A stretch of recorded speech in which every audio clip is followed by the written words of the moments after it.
What is going on, guys? Vdied here, and what you guys are watching right now is some Call of Duty Black Ops 2 domination gameplay on grind. This is like right when the DLC came out. There's some 2 quick kill streaks, nothing really amazing, just something for the background. And today I want to talk to you guys about some sort of new PS4 information. Now, some of this information may have already been out, but not many people know about it, so I thought I would cover it because Sony released a Q&A video where they basically brought out some new information on their console, and I thought I would tell you guys about that information because it isn't really that widespread. So the first things that on the PS4, the PSN friends cap list will be at 2,000 friends. Now that is 1,000 more than the Xbox One, but still, 2,000 is kind of a lot, and 1,000 was definitely enough, so I'm pretty sure no one's really going to fill that up. I mean, me as a YouTuber, I might just start adding every single one of my subscribers on both the consoles, because I will have that extra space to do so. But for most people, I think 1,000 is more than enough friends that you can have.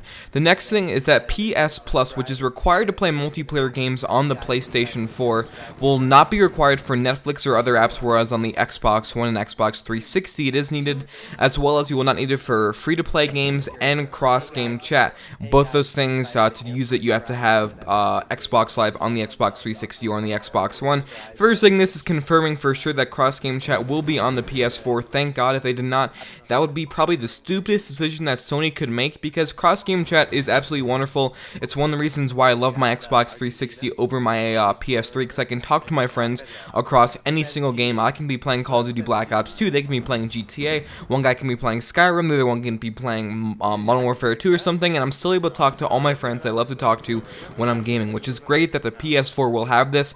The next thing is that the DualShock 3 controller will not work on the PS4.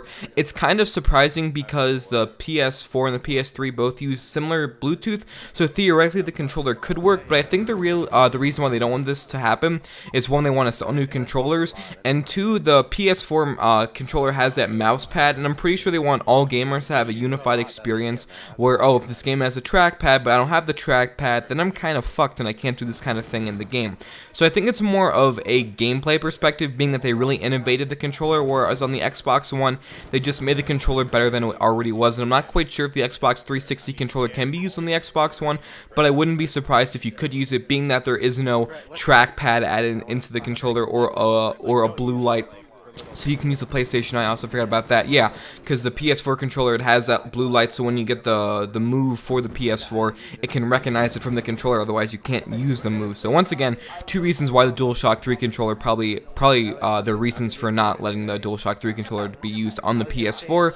The next thing is that you can actually replace the hard drive on your PS4. You can add an SSD, which is what I would do when I get my PS4 console. I'm not quite sure if I'm going to get it on release, but eventually when I do get an SSD, the reason for that is because I can boot games extremely fast if you do that. It's pretty cool that you can like upgrade your size, get a 2 TB hard drive. On the Xbox One, I'm pretty darn sure you can actually not replace the hard drive, so that's kind of a nice feature for the PS4, especially when the console gets older and more people start downloading games. You're going to need more space for DLC and just games in general.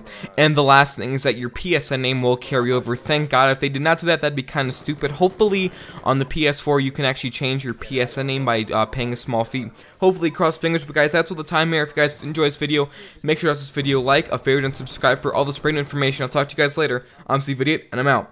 Peace.